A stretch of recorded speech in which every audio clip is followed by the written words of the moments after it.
Hi, I'm Dr. George Best of Best Health and Wellness in San Antonio, Texas, and this is part 3 of my answer to the question, why can't I lose weight?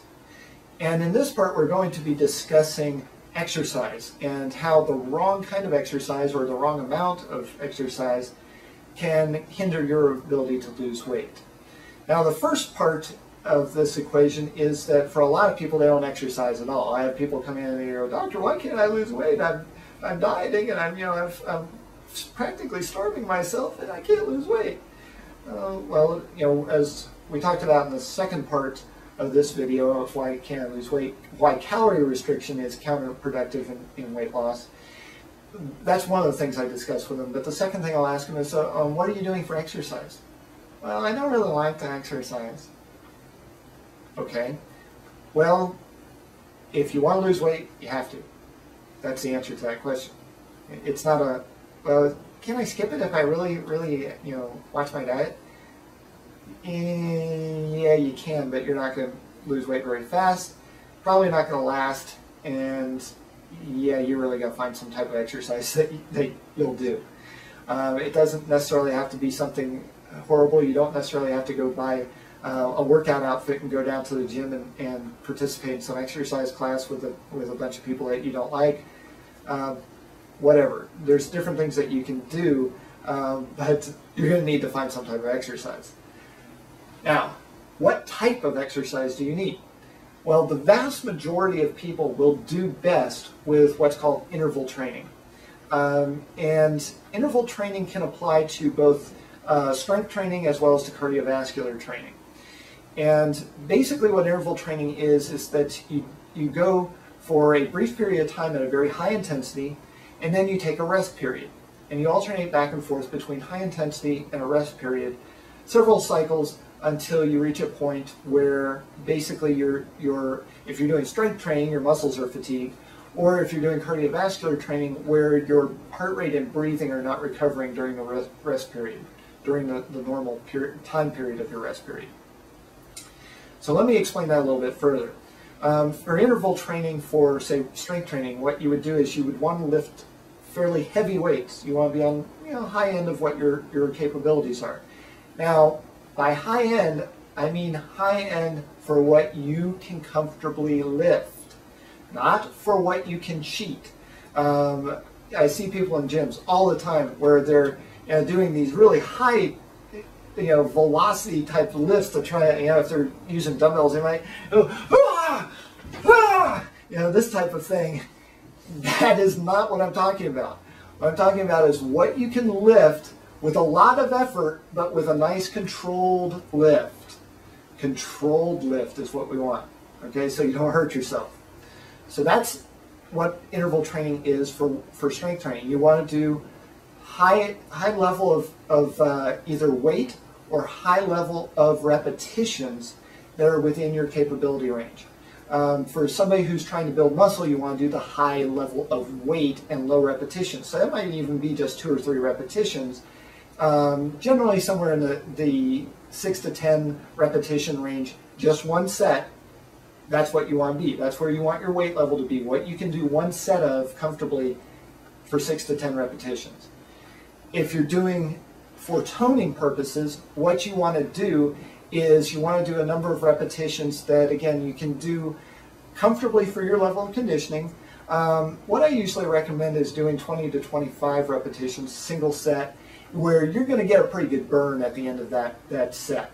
So that would be good for toning and kind of getting a nice, hard, sleek look when you're using weight training.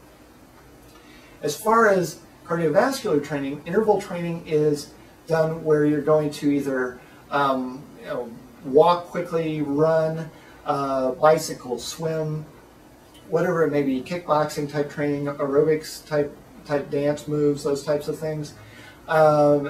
Anything where you're basically moving the body without resistance, and you're going to go for a period of 30 seconds to 1 minute at a very high intensity. You want to go basically full out. If you're running, you want to sprint. You want to run fast. If you're swimming, you want to swim fast and hard. If you're doing, say, kickboxing, you want to go quickly from one move into the next. Very, very rapid. Just keep moving. get your heart rate up pretty high, get yourself breathing hard. After 30 seconds to 1 minute of that high intensity activity, and depending on your level of conditioning, you may want to start a little bit lower than that.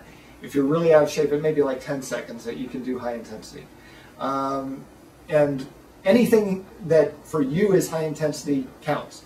So if you're really, really, really out of shape, if for instance you're 400 pounds and you get out of breath walking across the room, that's high intensity for you. Walk across the room. For most people it's going to be more than that, but if for your particular situation, if you're getting winded just walking across the room, that's high intensity.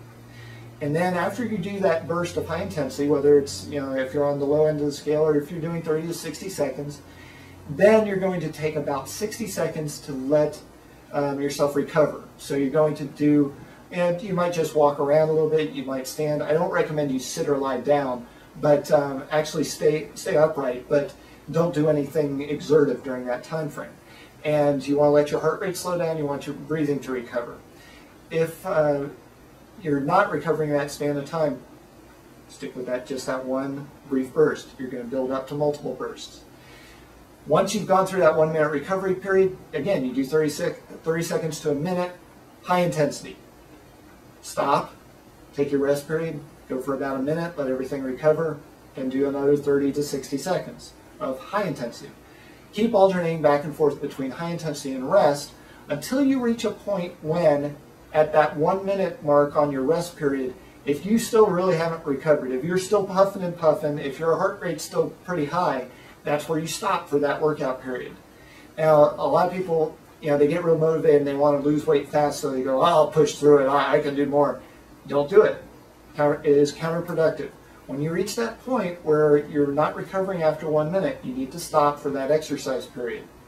The reason why is if you keep going, you will overtax the adrenals, you will cause cortisol release, and it will interfere with your weight loss. So do it the way it's supposed to be done. Don't overdo it. Okay?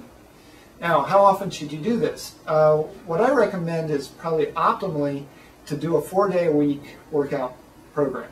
And at some point you want to have probably 2 days in between to just kind of let everything recover. You can do 5 days if you want to. I think a lot of people try to do that too quickly. If you're already used to exercising, then 5 days a week is okay. And what I recommend you do is you alternate between strength training and the cardiovascular training. If you're doing it properly, you will build muscle. For those of you who want to build a lot of muscle, then you will want to do probably at least 3 of the strength training workouts per week. And what I recommend you do is you do a strength training program one day, cardiovascular the next day, strength training, cardiovascular, strength training. Do the full body on the strength training. For those who want to be, who are actually trying to be bodybuilders, if you're trying to lose weight and you're trying to be a bodybuilder, okay, you need to walk before you can run. Lose the weight first, then you can start doing serious bodybuilding, which is a different type of exercise program. So that's exercise. And again, you got to look at what's high intensity for you. For those people who are extremely out of shape, you need to be careful. Only do what's right for you, what is high intensity for you. I also recommend that if you are particularly out of shape and or if you've had a history of cardiovascular problems or high blood pressure, that you get a physical exam before you try to do this. And just make sure you get checked out by a doctor and make sure that everything's okay so that you can actually get through a high intensity thing, whatever that is for you. So that covers exercise. Thank you for watching.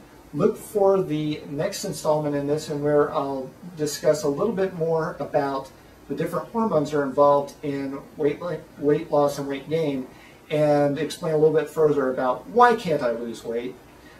This is Dr. Best signing off. Thanks for watching.